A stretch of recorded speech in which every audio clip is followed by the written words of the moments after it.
आपका 10th के अंदर 46% था, 12th के अंदर आपका 53 था। तो सर इससे हम ये बोल सकते हैं कि आप शुरुआत से उतने अच्छे पढ़ाई में नहीं थे। जो हमारे रिपोर्ट कार्ड आते हैं, जो अंक आते हैं जी, उसे मापदंड मान लिया जाता है कि आप कितने काबिल हैं। जी। और मेरे बात जहाँ तक रही, मैं बिल्कुल नहीं पढ़ता था। जी। मेरे को स्पोर्ट्स लवर था, तब भी खेलना कूदना क्रिकेट खेलना वो पसंद था।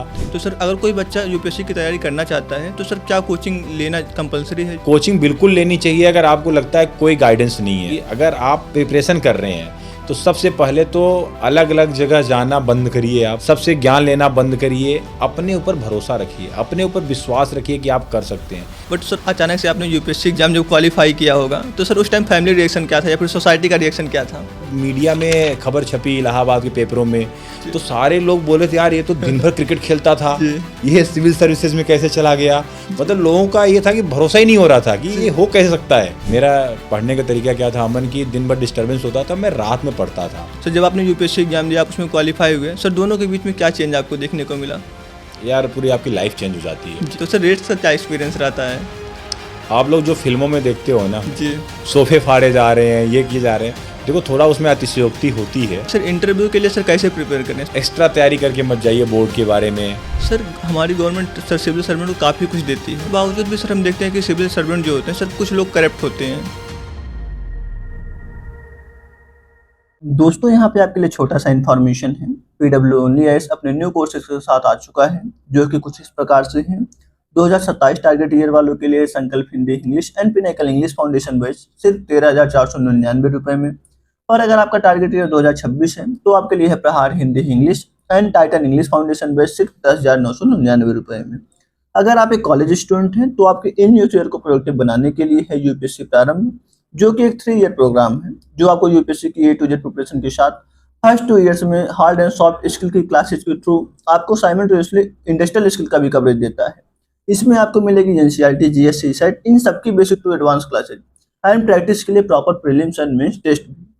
वहीं अगर अभी क्लास 12th पास किया है आपने तो आप इनके यूपीएससी प्रारंभ के साथ इन डिग्री कोर्सेज को भी स्पेशल प्राइस पर अवेल कर सकते हैं और अपनी यूपीएससी प्रिपरेशन प्रारंभ से और डिग्री कोर्सेज मंगलायतन या शारदा यूनिवर्सिटी के साथ एक साथ कंप्लीट कर सकते हैं। वहीं अगर आपके इनमें से कोई ऑप्शनल है तो इंग्लिश मीडियम में anthropology, sociology, history, mathematics, PSIR, geography and public administration ये अवेलेबल है। एंड हिंदी मीडियम में ये अवेलेबल है पीएसआईआर, इतिहास, हिंदी साहित्य एंड समाजशास्त्र। सिर्फ 9,999 रुपये में आप इसके लाइव क्लास से अपना ऑप्शनल प्रिपेयर कर सकते हैं। इसके अलावा अगर आप अपना अटेम्प्ट 2027 में टारगेट कर रहे हैं तो आप इनके 2 ईयर फाउंडेशन कोर्स संकल्प 2027 इंग्लिश बैच के साथ ये कुछ डिग्री कोर्सेज अवेलेबल हैं जिससे आप अपनी UPSC preparation and degree courses एक साथ कंप्लीट कर सकते हैं। Start your UPSC journey with PWOnlyIS today. Use my coupon code STARDOJ for additional discount. For more details visit below links as per the course you are interested in.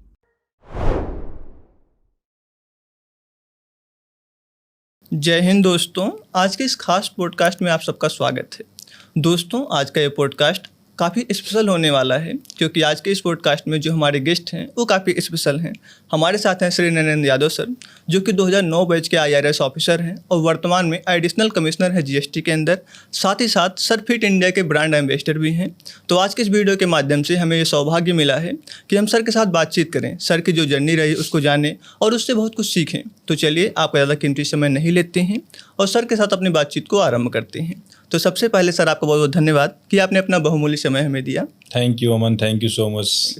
Sir सबसे पहले तो हम चाहेंगे क्योंकि आपका जो एजुकेशनल क्वालिफिकेशन रहा है वो काफ़ी इंटरेस्टिंग रहा है, हम सबके लिए काफ़ी मोटिवेशनल हो सकता है। तो सर सबसे पहले आप उसे शेयर कर दें।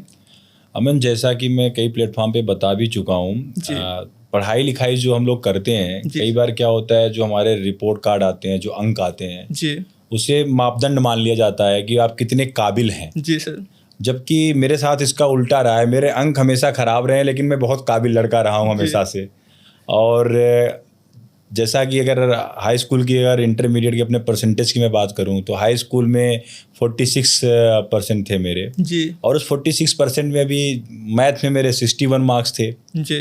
और एक नई चीज़ बताता हूँ, मेरे इंग्लिश और संस्कृत 2 सब्जेक्ट और होते थे जी। संस्कृत में मेरे 35 मार्क्स थे जी सर। और इंग्लिश में भी 35 मार्क्स थे आउट ऑफ 100। जी। मतलब मैं संस्कृत में भरोसा नहीं था इतने कम मार्क्स आएंगे, लेकिन वहाँ भी मतलब बस मतलब कट ऑफ कहते नहीं के आसपास। बॉर्डर लाइन थी, अगर थोड़ा सा और कम हो जाता तो फेल ही हो जाता कुल सर। मिला के। और इंटरमीडिएट अपना था 53%, ग्रेजुएशन 56%, और अगेन अगर आप यूपीएससी की देखोगे तो यूपीएससी में अगेन 44%। जी यूपीएससी में तो इतनी परसेंट होता है। जी सर। तो मैं समझा जब यूपीएससी करने के लिए 44 ही परसेंट चाहिए जी। तो उससे ज़्यादा नंबर लाने क्यों हैं। जी सर। जस्ट जोक अपार्ट, मतलब परसेंटेज के पॉइंट ऑफ व्यू से देखा जाए तो बहुत मैटर नहीं करता। जी। अगर ऐसा होता तो यूपीएससी में भी लोग 90% ले आते, 95% लाते तो सफल होते। जी सर। यूपीएससी में भी लोग 44% लाके 40% लाके क्वालिफाई कर रहे हैं। जी सर। परसेंटेज बहुत मैटर नहीं करता लाइफ में, आपके अंदर काबिलियत होनी चाहिए जी किसी भी एग्जाम को पास करने की। जी सर। सर जैसा अभी आपने बताया कि आपका 10th के अंदर 46% था, 12th के अंदर आपका 53 था एंड ग्रेजुएशन के अंदर आपका 56% था। तो सर इससे हम ये बोल सकते हैं कि आप शुरुआत से उतने अच्छे पढ़ाई में नहीं थे या फिर आप पढ़ते नहीं थे? दो चीजें हैं, देखो जी। पढ़ाई में अच्छा नहीं था ये भी बोला जा सकता है, जी। और मैं पढ़ता नहीं था इसीलिए पढ़ाई में अच्छा नहीं था। जी। मतलब पढ़ूंगा तभी तो अच्छा होऊंगा पढ़ाई में। बिल्कुल। तो फिर से मैं बोलता हूँ कि भाई आपके जो नंबर होते हैं ना वो आपके अंक जो है आपकी काबिलियत का पैमाना नहीं है। जी। और मेरे बात जहाँ तक रही, मैं बिल्कुल नहीं पढ़ता था। जी। मेरे को स्पोर्ट्स लवर था, तब भी खेलना कूदना क्रिकेट खेलना वो पसंद था। जी। और उतनी सीरियस घर पे कभी पढ़ा नहीं, इसलिए नंबर नहीं आया, ये मुझे पता था। जी सर। सर आपका शुरुआत से जो रुचि था वो सर स्पोर्ट्स के अंदर था, फिर सर आपने अचानक से यूपीएससी का सर प्लान कैसे बनाया सर? इसके पीछे सर क्या ये रही आपका जर्नी? देखो सिंपल सा है अमन की, मेरे पिताजी जो है ना वो शिक्षा विभाग से जुड़े रहे। जी सर। उत्तर प्रदेश के अंदर जो है माध्यमिक शिक्षा सेवा चयन बोर्ड जी। एक आयोग है जहाँ से सारे टीचरों की अपॉइंटमेंट होती थी। जी सर। अभी अब शायद बदल गया, शिक्षा आयोग कर दिया उसको। जी। तो पिताजी को मतलब पता था कि भाई शिक्षा का महत्व क्या है, तो हम लोगों को बचपन में ही जो है बता दिए थे बेटा बड़े होके या तो आईएएस करना है या तो पीसीएस करना है। जी सर। तो ये मन में बहुत क्लियर था, कभी डाउट नहीं था कि हमें इस फील्ड में क्यों जाना है। कभी डॉक्टर वाक्टर कभी उन्होंने बोला नहीं। हमने बोला जब आईएएस पीसीएस करना है तो जब तैयारी का समय आएगा तब करेंगे, तब तक तो खेल कूद ले। जी सर। बस वैसे ही था, तो विजन क्लियर था। जी। विजन में कोई डाउट नहीं था कि आगे बड़े होके करना क्या है। जी सर। तो पिताजी ने बड़ा विजन शुरू में दे दिया था, अब वो हमारे ऊपर था कि हमें करना कैसे है। जी सर। सर यहाँ पे सर जो आपकी जर्नी रही सर उससे हम एक चीज़ सर कंक्लूड कर पा रहे हैं कि सर अगर आप शुरुआत से बहुत अच्छे पढ़ाई में नहीं हैं बट अगर आप करना चाहते हैं यूपीएससी एग्जाम तो सर अगर आप 1 साल लग के या 2 साल लग के कर लें तो सर आप कर सकते हैं। सर ऐसा है, पॉसिबल है? देखो मैं हर उस बच्चे के लिए जो बच्चा ये समझता है या अपने ऊपर जो विश्वास करता है कि मैं यूपीएससी कर सकता हूँ, अंत में वही बच्चा करता है। नो मैटर आपके कितने परसेंट हैं। और यूपीएससी में भी आप देखेंगे तो जैसा मैं बता रहा हूँ ना 40% 45% इतना ही परसेंट चाहिए, वहाँ भी कोई 90% नहीं चाहिए। तो अगर आपके अंदर पोटेंशियल है, काबिलियत है, तो आप भूल जाइए आपके इंटरमीडिएट में, हाई स्कूल में, ग्रेजुएशन में क्या नंबर है। आप अगर ग्रेजुएट हैं जो मिनिमम क्वालिफिकेशन है यूपीएससी का तो आइए एग्जाम दीजिए। अगर आपको बिलीव है आप कर सकते हैं तो आप डेफिनेटली कर जाएंगे, कोई नहीं रोक सकता आपको। जी सर। सर अगर बात करें यूपीएससी की प्रिपरेशन की तो सर अगर कोई बच्चा बिगनिंग से करना चाहता है तो सर बिगनिंग पॉइंट क्या होना चाहिए? क्या पहले पढ़ना है उसको, उसके बाद क्या पढ़ना? सर कुछ स्ट्रेटजी होगा आपके पास? देखो यूपीएससी क्या है, अपने आप में बहुत दिलचस्प तैयारी है। अगर आप देखेंगे जितने टीचर हैं उतनी तरह की बातें करते हैं कि कोई बोलता है कि नहीं एनसीईआरटी पढ़नी चाहिए, कोई बोलेगा पुरानी पढ़नी चाहिए, कोई बोलेगा नहीं आप हमारी किताब पढ़ लो। मतलब बहुत सारी इन्फॉर्मेशन है, बहुत सारी कन्फ्यूजन है। जी सर। लेकिन मैं अभी भी बोलूँगा कोई बच्चा अगर शुरू कर रहा है जिसकी फाउंडेशन अच्छी नहीं है तो आपने सबसे पहले एनसीईआरटी पढ़नी है और ओल्ड वाली एनसीईआरटी पढ़नी है। ओल्ड वाली मैं इसलिए बोलता हूँ क्योंकि उसमें कंसेप्ट बहुत अच्छे से डील किए गए हैं। डेटा आउटडेटेड है, नो डाउट। आप डेटा पे जाओ, कंसेप्ट को पकड़ो। एक बार आप एक कंसेप्ट बन गए फिर एक एक आप एडवांस बुक पढ़ लेंगे तो आपकी प्रिपरेशन ऑलमोस्ट हो जाएगी। और उसी किताब को बार बार पढ़ना है। बहुत ज़्यादा जो है जो किताबों का और जो इन्फॉर्मेशन का सोशल मीडिया में है उसके पीछे नहीं भागना है। आपने अपने सिलेक्टिव होना है और सही चीज़ों का सोर्सों का चयन करना है और उसी पे बने रहना है। जी। तो हो सकता है मतलब, लेकिन हाँ वही है ना जो बोलते हैं रहीम दास, क्या बोलते हैं, रहीमन मूलई सींचिए फूलई फलई अघाए। जी।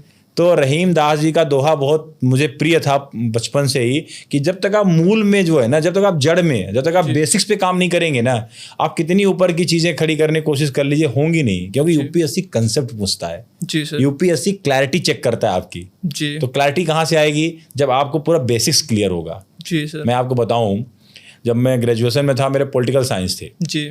और पॉलिटिकल साइंस में कितने आपके फंडामेंटल राइट्स हैं, ड्यूटी हैं, जी। वो भी मुझे क्लियर नहीं थे ढंग से। अच्छा सर। तो अब मैं आपको बताता हूँ, यूपीएससी जब शुरू की, जब एनसीईआरटी पढ़ा, तब मुझे पता चली ये सब चीज़ें बहुत अच्छे से। तो जो बेसिक्स होता है ना बच्चे का, वो एनसीईआरटी बना देती हैं। इसीलिए एनसीईआरटी पढ़ना चाहिए। एनसीईआरटी कोई फैशन नहीं है, एनसीईआरटी से कोई क्वेश्चन आ जाएगा। एनसीईआरटी टीचर आपको इसीलिए बोलता है कि आपकी जो क्लैरिटी है, जो कंसेप्ट है, वो क्लियर हो जाए, तो उसके ऊपर आप खुद अपनी समझ बढ़ा लेंगे। जी सर। सर जब आपने यूपीएससी एग्जाम दिया था उस टाइम सर जो रिसोर्सेज सर काफ़ी लिमिटेड थे सर, बट सर आज के टाइम में रिसोर्सेज सर काफ़ी हैं।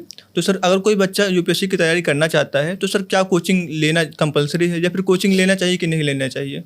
देखिए, कोचिंग का जो मेरा अनुभव रहा है, जो आज का समय चल रहा है, जो कंटेम्प्रेरी है, मैं बहुत सारे बच्चों को मेंटरशिप भी कर रहा हूँ, तो कोचिंग बिल्कुल लेनी चाहिए। अगर आपको लगता है कोई गाइडेंस नहीं है, आपको लगता है कि मेरे को समझ नहीं आ रहा है, मैंने पूरा सोशल मीडिया खंगाल लिया है, किधर जाना है कुछ पता नहीं चल रहा है, तो आप कोचिंग डेफिनेटली जाओ। एक कोच आपको, जो टीचर होगा, वो सही आपको समझाएगा कि भाई क्या पढ़ना है, कितना पढ़ना है, क्या छोड़ना है। यूपीएससी में भी बहुत मैटर करता है कि भाई क्या छोड़ना है, क्या नहीं पढ़ना है, तो आपको प्रॉपर वहां से धीरे धीरे आइडिया हो जाएगा।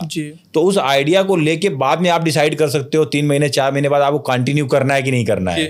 लेकिन अगर आपको लगता है कि आपको प्रॉपर गाइडेंस नहीं है तो आपको करना चाहिए, कोई कंपलसरी नहीं है। अगर आप कहीं भी रिमोट एरिया में बैठे हैं, आजकल सोशल मीडिया पे इतनी सारी इन्फॉर्मेशन है कि आप अपनी खुद की समझ बना सकते हैं और खुद से भी पढ़ सकते हैं। बिल्कुल सर, कोई मैंडेटरी नहीं है। जी सर।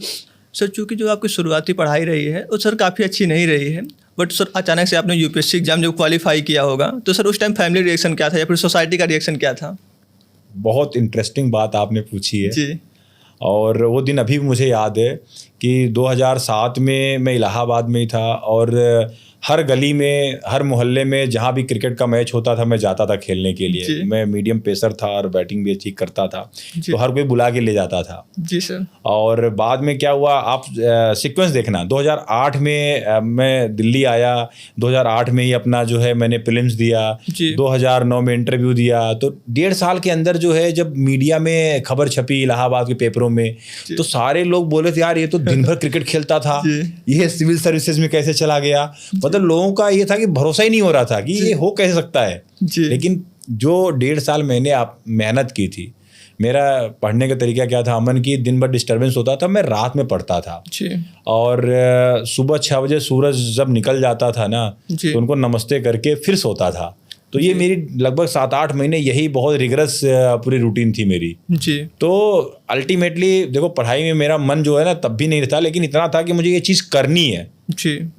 सर आपको गोल क्लियर था करनी नहीं, मेरे को बहुत अमन, बहुत मैं क्लैरिटी रखता हूँ मन में, अगर ये चीज़ करने से मैं यूपीएससी पास हो सकता हूँ, इतना मुझे सिलेबस है, इतना पढ़ना है, तो फिर वो करना ही करना है। मुझे मेरा इंटरेस्ट है नहीं है क्या फ़र्क पड़ता है। इंटरेस्ट जो है ना सब बेवकूफ़ी भरी बातें हैं। मेरा मानना ये है इंटरेस्ट से कुछ नहीं हासिल होता आपको। इंटरेस्ट तो मेरा क्रिकेट खेलने में था, क्रिकेट खेलता तो मैं कहाँ तक खेल पाता मुझे नहीं पता, लेकिन इंटरेस्ट साइड में रख के सिर्फ जो चीज़ सही है उसे ढंग से किया कि भाई ये करना ही है तो करना ही है, मन लगे ना लगे, पढ़ना है तो पढ़ना है वाली बात है।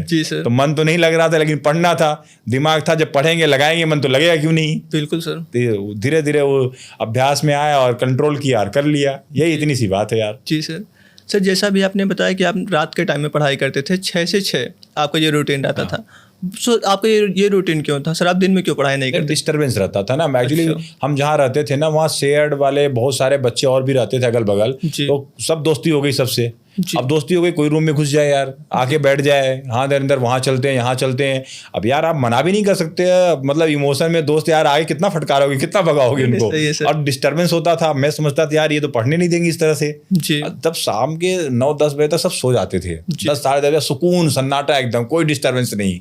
फिर काम करने की जो प्रोडक्टिविटी आती थी ना वो नेक्स्ट लेवल रहती थी, कोई डिस्टर्ब करने वाला नहीं है, कुछ नहीं है।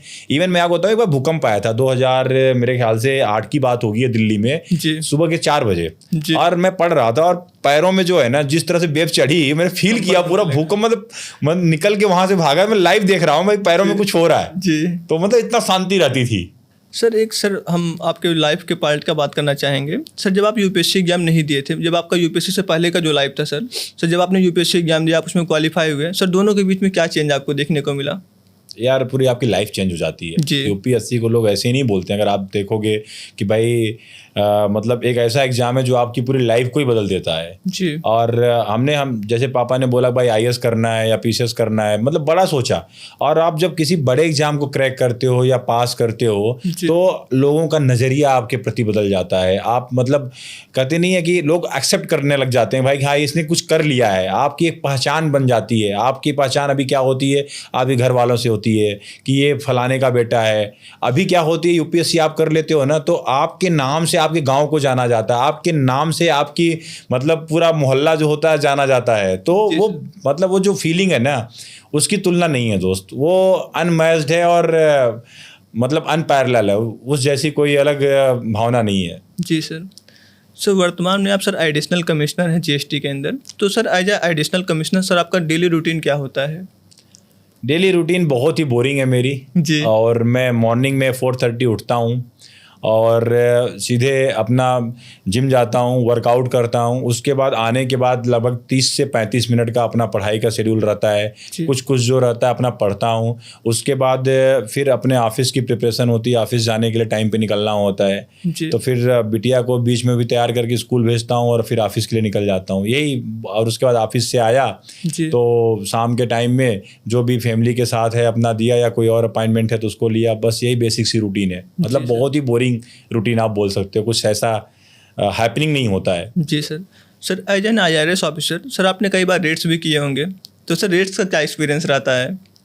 आप लोग जो फिल्मों में देखते हो ना जी कि भाई रेड्स हो रही हैं, लोग जा रहे हैं, घर में घुस रहे हैं, जी सोफे फाड़े जा रहे हैं, ये किए जा रहे हैं, देखो थोड़ा उसमें अतिशयोक्ति होती है। जी रियल लाइफ में जो होता है ना, हालांकि बहुत ही मेहनत का काम होता है। अगर आप रेड पे जाते हैं तो आपकी पूरी टीम को बहुत सारी प्रिपरेशन करनी पड़ती है जी और उस प्रिपरेशन के साथ कई बार आपको 2-2 दिन लग जाते हैं तैयारी करने में, 3-3 दिन लग जाते हैं। आप जाते हो फिर 2-3 दिन आपको उस पूरे प्रक्रिया में लग जाते हैं। तो जितना ग्लैमरस दिखता है ना उसके पीछे उतनी ही मेहनत है इसमें। जी सर। आपकी टीम पूरा रात दिन टायर्ड, मतलब कहते नहीं बिना थके लगातार लगी रहती है। जी। और एक एक पाई जो गवर्नमेंट का है उसको बचाने के लिए बहुत मतलब लोग मेहनत करते हैं, पूरी टीम मेहनत करती है। जी। तो फिल्मों में तो आपको ग्लैमरस दिखता है, लेकिन रियल लाइफ में जो है ना ये बहुत मेहनत भरा काम है।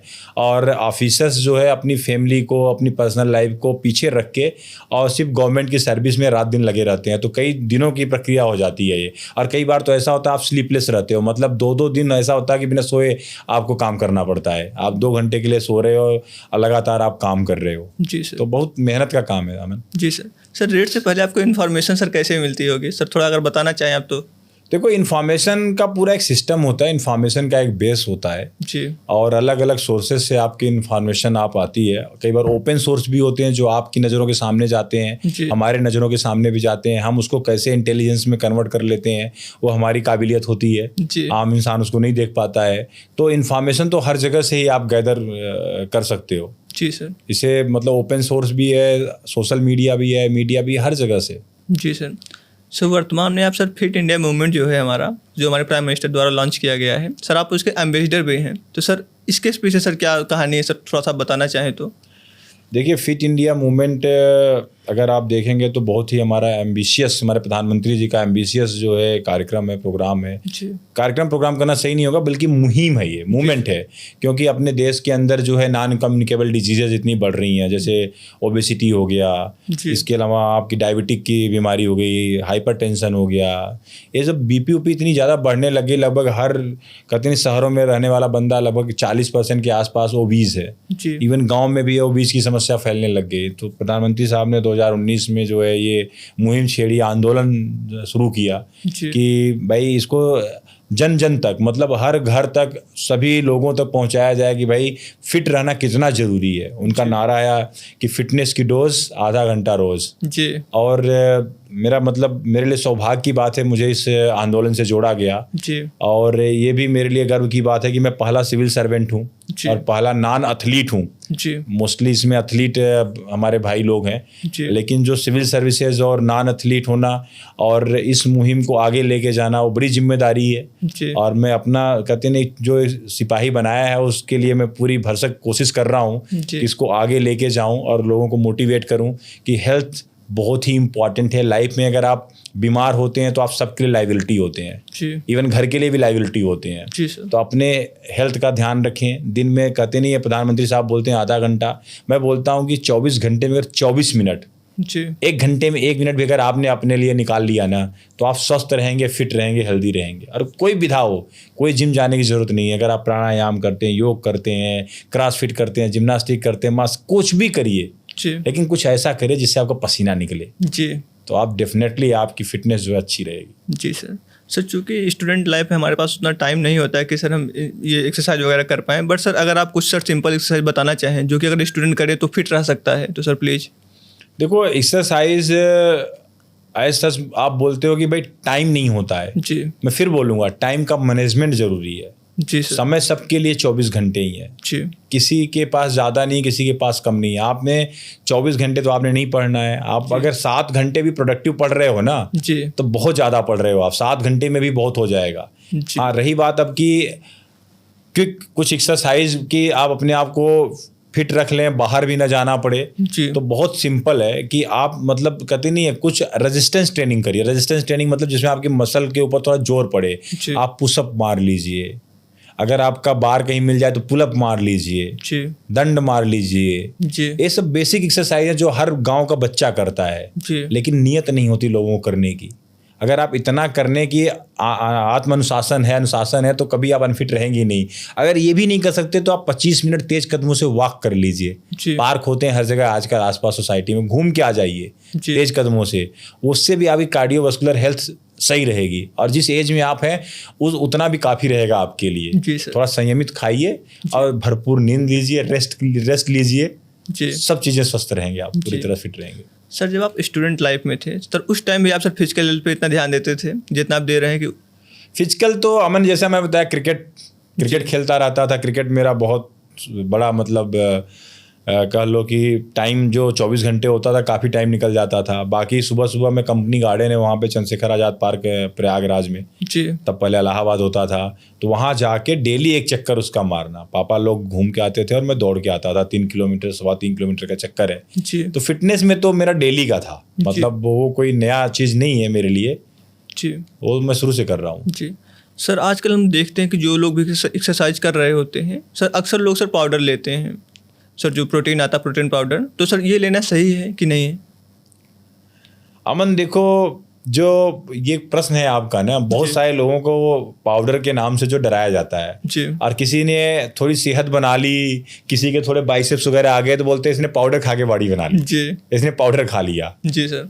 आज मैं आपको इसकी सच्चाई बताता हूँ। जी देखो, आप दूध देखे हो, आप तो गांव के हो, जी सर। सुल्तानपुर से हो, तो दूध आपने जरूर पिया भी होगा, खाया भी होगा। दूध से दही बनती है, जी और दूध से जब आप पनीर बनाते हो, जी। पनीर बनाने के बाद जो पानी बचता है ना, जी उस उसी पानी पाउडर को आप कुछ मत करो, उसको सुखा दो।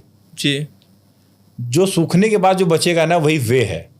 दूध के अंदर 2 तरह के प्रोटीन होते हैं, एक वे प्रोटीन होता है, कैसीन प्रोटीन होता है। जी तो कैसीन प्रोटीन जो पनीर में मिलेगा वो कैसीन हो जाएगा, जी और जो पानी बचता है सुखाने के बाद जो पाउडर बचेगा वही आपका वे प्रोटीन है। जी अब क्या होता है, लोग जो है ना इसे इतना मिसअंडरस्टूड करते हैं कि इसने पता नहीं क्या खा लिया। जी अब कंपनियां क्या करती हैं, उसी को डब्बे में पैक करके दे देती हैं। आपकी प्रोटीन की रिक्वायरमेंट बढ़ जाती है जब आप एक्सेस एक्टिविटी करते हो या मसल को ब्रेक डाउन कर रहे हो, वर्कआउट कर रहे हो, तो आपकी प्रोटीन की रिक्वायरमेंट ज़्यादा होती है। जी। तो लोग उतना घर में रोटियों से नहीं पूरा कर पाते, लोग उतना चावल से पूरा नहीं कर पाते हैं, जी। या पनीर से नहीं पूरा कर पाते हैं, तो लोग सोचते हैं थोड़ा सप्लीमेंट कर लो, और सप्लीमेंट ही है। जी सर। और पूरी तरह से वेज है, पूरी तरह से सेफ है, बशर्ते आपको कंपनी देख के लेना है कि कौन सी कंपनी है, क्या दे रही है, क्या नहीं दे रही। क्योंकि कई बार क्या होता है, आजकल अडल्ट्रेशन इतना ज़्यादा हो गया है, कोई ऐसा चीज़ आप लेके आए जिसके अंदर जो है सही प्रोडक्ट नहीं है, तो नुकसान भी हो सकता है। जी तो इसलिए इसे पाउडर वाउडर का बोलना बहुत ही बेसिक समझ रखने वाली बात है। जी आप इसे खा सकते हैं, सेफ है। आपका ट्रेनर, अगर आपका जो भी डाइटिशियन अगर बोलता है कि आप सप्लीमेंट करिए, तो आप कर सकते हैं। पूरी तरह वेजिटेरियन होता है, ये दूध का बनता है, तो जी सर। कोई और इशू है ही नहीं इसमें। जी सर। सर चूँकि जो अभी हमारा प्रीलिम्स एग्जाम है सर अगले 1.5 मंथ में होने वाला है, तो सर 49 दिन बचे हैं आज। हाँ सर। तो सर इसके लिए कोई स्ट्रेटजी बता दें अगर आप। देखो, मैं बच्चों को यही बोलना चाहूँगा कि अब जो है ना पूरी तरह से जितनी एनर्जी आपके अंदर है जी सारी एनर्जी लगा के लग जाइए, पहली चीज़। क्योंकि ये ऐसा टाइम है ना, अभी भी अगर आपने कहते हैं अभी भी चमत्कार हो सकता है 49 डेज में भी। मैं तो हमेशा मानता हूँ कि चमत्कार होते हैं, चमत्कार पॉसिबल है अगर आप अभी भी इस एनर्जी के साथ लग जाए कि नहीं मुझे इसी बार करना है। जी सर। और बिलीव करिए 50 दिन भी बहुत होते हैं, बहुत ज़्यादा होते हैं। अगर आपने जो पढ़ा है अब उनको थोड़ा कंसोलिडेट करिए कि भाई कुछ नोट्स बनाया तो उसको इकट्ठा करिए, नए सोर्सेज की तरफ कम से कम जाइए, और जो भी कुछ आपके पास अभी अवेलेबल है आप जो पढ़ चुके हैं, और अभी आप इवन किताब भी स्टार्ट कर सकते हैं। अगर पहले पढ़ी एक बार तो उसको फिर से जो इम्पोर्टेंट आपने जहाँ जहाँ मार्क किया उसको देख सकते हैं, और जो नोट्स हैं उसको देखिए। 50 दिन बहुत होते हैं, आप अपने जी जान से लगिए कि नहीं मुझे करना ही करना है और इस बार मुझे कर लेना है, तभी ये पॉसिबल होगा। अपने ऊपर बिलीव लेके आएगा, आप कर सकते हैं। जी सर। सर ये क्वेश्चन हमारा ऑप्शनल सब्जेक्ट से है सर, चूंकि जब आप लोग एग्जाम दिए होंगे सर उस टाइम 2 ऑप्शनल होता था। बिल्कुल 2 ऑप्शनल सर, अभी एक ऑप्शनल है। तो सर ऑप्शनल सब्जेक्ट चूज करने से पहले स्टूडेंट को क्या क्या देखना चाहिए? फिर से मैं बोलूँगा 2 चीज़ें। जी अगर आपका इंटरेस्ट भी उसमें है, जी और इंटरेस्ट के अलावा जो है वो आपको कहते नहीं रुचि भी है और पढ़ने में मज़ा भी आ रहा है, आपने उसमें पहले कुछ पढ़ रखा है, ग्रेजुएशन वगैरह कर रखा है, तो उससे अच्छा कुछ नहीं है। जी अब सेकेंड थिंग कि अगर कोई ऐसा ऑप्शनल है जो आजकल जो है बहुत अच्छे स्कोर उसमें हो रहे हैं और उसको आप अच्छे से समझ के तैयार कर सकते हैं विद इन टाइम, तो आपको वो ऑप्शनल लेना चाहिए। जी लेकिन मेरा मानना ये है जिसमें आपने ग्रेजुएशन किया है, जिसमें आपका अगर इंटरेस्ट है तो आप वो लेंगे तो आप बहुत कम समय में बहुत अच्छी तैयारी कर पाएंगे। किसी नए ऑप्शनल में जाएंगे तो थोड़ा तैयारी में टाइम लगेगा, और लेकिन आपको फिर से उसको जो है पूरी बेसिक से पढ़ना पड़ेगा। मैं हमेशा प्रेफर करता हूँ कि आप जो है जो ग्रेजुएशन जिस सब्जेक्ट से किया हो उस सब्जेक्ट का कोई ऑप्शन आप लें। जी सर, चूँकि इंटरव्यू को लेके काफ़ी बच्चे जो है काफ़ी इंटरेस्टिंग मतलब आकर्षित रहते हैं, तो सर हमें आपसे ये जानना है कि सर इंटरव्यू के लिए सर कैसे प्रिपेयर करें? सर चूँकि आपने 210 मार्क्स इंटरव्यू के अंदर स्कोर किए हुए हैं, तो सर इंटरव्यू के लिए सर क्या होता है सर? इंटरव्यू बेसिकली आपका पर्सनालिटी का टेस्ट है। जी तो वहाँ पे क्या होता है 4-5 लोग होते हैं अमन, जी। वो आपकी क्लैरिटी देखते हैं, जी, आपकी समझ देखते हैं। एग्जाम आपकी नॉलेज का हो चुका होता है, उससे कोई लेना देना होता नहीं है। जी आप किस तरह से अपने आप को एक्सप्रेस करते हैं, किस तरह से बोलते हैं, क्योंकि आप जिला संभालने जा रहे हैं। जी और वहाँ पे आप एक अच्छे लीडर के तौर पे किस तरह से बातचीत अपनी लॉजिकल रख रहे हैं, नहीं रख रहे हैं, जी। वो सब चीज़ें वहाँ देखी जाती हैं। और इंटरव्यू में मैं आपको एक चीज़ और बोलता हूँ, जी कभी भी आप इंटरव्यू देने जा रहे हैं ना तो बायस्ड होके मत जाइए, जी सर। एक्स्ट्रा तैयारी करके मत जाइए बोर्ड के बारे में, जी क्योंकि आप बायस्ड रहेंगे फिर आप बायस्ड आंसर सही नहीं दे पाएंगे। आप ओपन माइंड जाइए, फ्री माइंड जाइए, जो सच है जी आप वो बोलिए, आता है तो बताइए, गोल मोल मत घुमाइए। जी सर। माफ़ कीजिए सर नहीं आता है, I have to read more, कुछ कुछ बोल के आगे निकल जाइए, क्योंकि वहाँ पे आपके ज्ञान का तो परीक्षण है ही नहीं है। जी तो जो सिचुएशनल क्वेश्चन है उनको अच्छे से टैकल करिए। कई बार सिचुएशनल क्वेश्चन आते हैं, जी। वो बढ़िया से टैकल करिए। और अल्टीमेट मेरा सजेशन यही है कि सच्चाई के साथ रहिए, बनावटी मत रहिए वहाँ पे, क्योंकि अल्टीमेटली आप अगर बनेंगे तो आपको पकड़ लिए जाएंगे, नंबर आपके जो है फिर उसी हिसाब से आपको मिलेंगे। जी सर, आपका क्या अनुभव रहा था सर इंटरव्यू के दौरान? 15 मिनट चला था। 15 मिनट सर? मात्र। बाहर आए तो लोगों ने बोला यार 15 मिनट तो बहुत कम है। बहुत कम सर? बट मेरे को जो फीलिंग थी ना अंदर से, मेरा लास्ट था, शाम का था, जब इंटरव्यू बोर्ड से निकला तो यार जो फीलिंग थी ना, मज़ा आ गया, बहुत अच्छा गया। जी मतलब जो उन्होंने पूछा, जैसे पूछा, बढ़िया शानदार तरीके से उनको बताया, समझाया।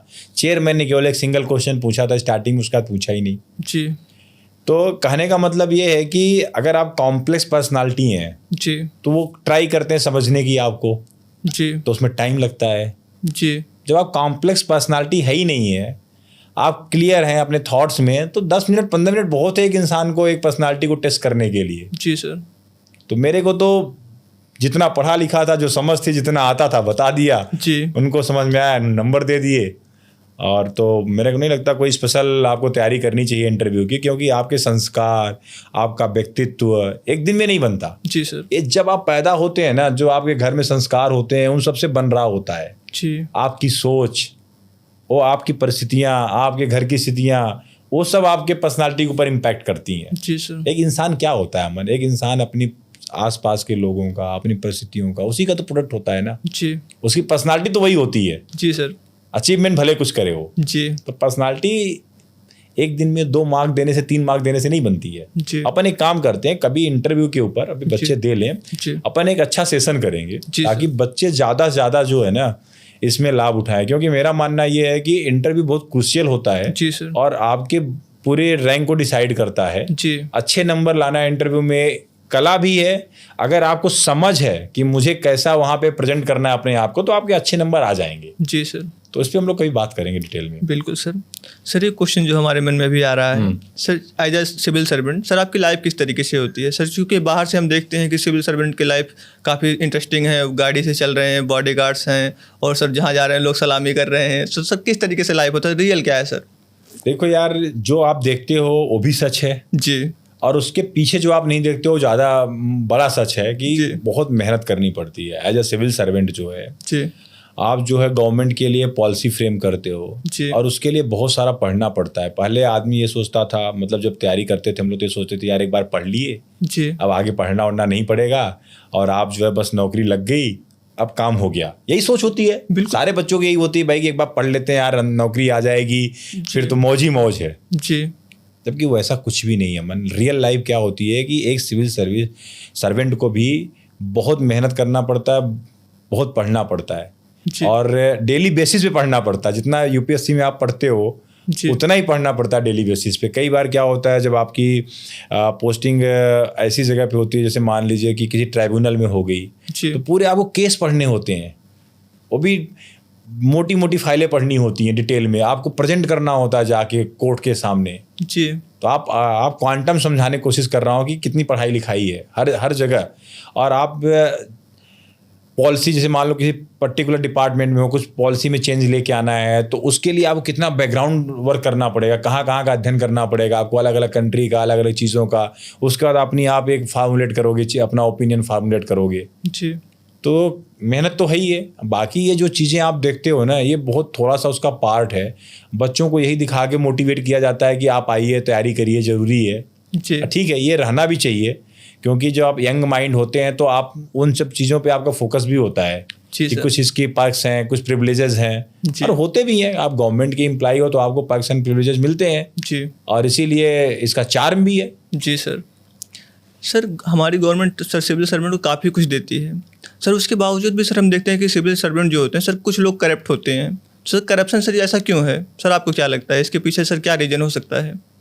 देखो, ये बहुत ही पर्सनल चॉइस है लोगों की। जी। करप्शन सिविल सर्विसेज में ही नहीं है, अगर आप देखोगे तो ये व्यक्तिगत तौर पे आपको हर जगह दिखेगा, प्राइवेट सेक्टर में भी दिखेगा। जी मतलब इवन आप रोड पे चल रहे होगे तो करप्शन क्या होता है, झूठ बोलना भी करप्शन ही है। जी झूठ बोलना भी करप्शन ही है। जी तो करप्शन तो आप बोलो कि नहीं, किसी ने पैसे ले लिए या इलीगल ग्रेटिफिकेशन ले लिया, वही करप्शन है, तो बहुत छोटी परिभाषा होगी करप्शन की। जी मतलब जो आचरण आपको करना चाहिए वो आचरण न करके आप उससे अलग आचरण कर रहे हैं तो करप्शन है जी मेरे हिसाब से। जी तो ये हर जगह ही है। अगर आप देखेंगे तो सिविल सर्विसेज में हाईलाइट हो जाते हैं बहुत सारा, क्योंकि उस समाज में उनका इम्पैक्ट ज़्यादा होता है। तो आप लोगों को लगता है कि नहीं यार, इनसे उम्मीद नहीं थी जी। ये ऐसा करेंगे, जी तो उसको लोग बहुत सीरियस लेते हैं। लेकिन जब समाज में कोई ऐसे स्तर पे है इंसान जी। जिससे लोगों को कोई अपेक्षा नहीं है, अगर वो करप्ट बिहेवियर करता है तो लोग बोलते हैं यार चलो इसने कर लिया तो क्या ही कर लिया, जी। उसको लोग एक्सेप्ट कर लेते हैं। जी सर। तो अमन कहने का मतलब ये है कि भाई हाँ, ये लोग करते हैं और बिल्कुल भी नहीं होना चाहिए, क्योंकि आपको इतना महत्वपूर्ण पद दिया गया है, महत्वपूर्ण जगह आप बैठे हैं, आपको अपने आचरण को जो है ना एकदम इंटेग्रिटी के साथ रखना चाहिए। जी सर। और पता नहीं क्या प्रलोभन, क्या लोभ होता है कि लोग ऐसा करते हैं, गलत है, मतलब नहीं होना चाहिए मेरे हिसाब से तो। जी सर। सर हमने कई एस्पेक्ट पे बात किया सर, हम लास्ट में चाहेंगे कि अगर आप सर अभी अपने तरफ से कुछ एस्पिरेंट को गाइड करना चाहें, कुछ सजेशन देना चाहें तो सर प्लीज़। देखो, यूपीएससी के बच्चों को मैं यही बोलना चाहता हूँ कि अगर आप प्रिपरेशन कर रहे हैं तो सबसे पहले तो अलग अलग जगह जाना बंद करिए, आप सबसे ज्ञान लेना बंद करिए, अपने ऊपर भरोसा रखिए, अपने ऊपर विश्वास रखिए कि आप कर सकते हैं। मेरा बहुत क्लियर है अमन जी। कि कन्विक्शन जो है ना जी सफलता की जननी है। जी अगर आपको भरोसा है अपने ऊपर, जी आपका बिलीफ सिस्टम स्ट्रांग है कि आप इस एग्जाम को फोड़ दोगे, जी तो आप फोड़ दोगे, कोई दूसरा तीसरा चौथा आके आपको कॉन्फिडेंस देने वाला नहीं है। जी सर। लाइफ में ऐसे लोग कोच बने हुए हैं जिन्होंने कुछ उखाड़ा नहीं अभी तक, जी सर। कुछ किया नहीं, जी। सॉरी टू से, सही बट सर। बच्चों को जो है ना, मैं यही कहना चाहता हूं कि आप खुद एक लीडर हैं, आप लीडर बनने जा रहे हैं। जी। तो आपके अंदर अगर वो क्वालिटी, वो गुण, वो कॉन्फिडेंस नहीं है कि आप कर सकते हो, जी सर। तो आप नहीं कर पाओगे। जी। तो सिंपल है भैया कि अपने ऊपर भरोसा रखो कि आप कर सकते हो, जी। और ये एग्जाम आपसे बड़ा नहीं है, आपके अनुशासन से बड़ा नहीं है। जी। आप अपने अनुशासन को बना के रखिए, क्योंकि जितना अनुशासित आप रहेंगे उतने ही हाई चांसेस हैं कि आपकी सफलता आपको मिल मिलेगी। जाएगी। तो अनुशासन बना के रखिए, समय की इज्जत करिए और विश्वास रखिए। जी। 101% सफलता आपकी है। जी सर। सर आपको दोबारा से बहुत बहुत धन्यवाद करेंगे कि सर आपने अपने बहुमूल्य समय का कुछ क्षण हमें दिया और सर हम सबको गाइड किया। मैं उम्मीद करता हूं कि जिन लोगों ने भी आपको सुना होगा उन्हें काफ़ी मोटिवेशन मिला होगा, वो काफ़ी इंस्पायर हुए होंगे आपकी पर्सनालिटी से। तो दोस्तों, हमने सर से काफ़ी कुछ बात किया। हमने सिविल सर्विस जो प्रिपरेशन टाइम होता है उस पर काफ़ी बात किया, उसके बाद की लाइफ पे काफ़ी बात किया, काफ़ी कुछ हमने सिविल सर्वेंट की लाइफ पे बात किया। तो आपको ये वीडियो कैसी लगी? अगर आपके मन में कुछ डाउट है तो आप कमेंट बॉक्स के अंदर पूछ सकते हैं। साथ ही साथ सर का मैं इंस्टाग्राम अकाउंट भी नीचे लिंक में दे रहा हूँ, आप वहाँ जाकर सर को फॉलो कर सकते हैं। सर से आप वहाँ से सजेशन ले सकते हैं, आप सर से जुड़ सकते हैं। सर चूँकि लगातार गाइड भी कर रहे हैं, मैं देख रहा हूँ सर लगातार गाइड भी करते रहते हैं और फिटनेस से रिलेटेड भी सर गाइड कर रहे हैं। तो सर आप सर के साथ जुड़ के अपनी प्रिपरेशन को और अच्छा कर सकते हैं। तो दोस्तों, आज के इस वीडियो में इतना ही था। मुझे उम्मीद है कि आपके लिए ये वीडियो इन्फॉर्मेटिव रही होगी। मिलते हैं नेक्स्ट वीडियो में, तब तक के लिए धन्यवाद।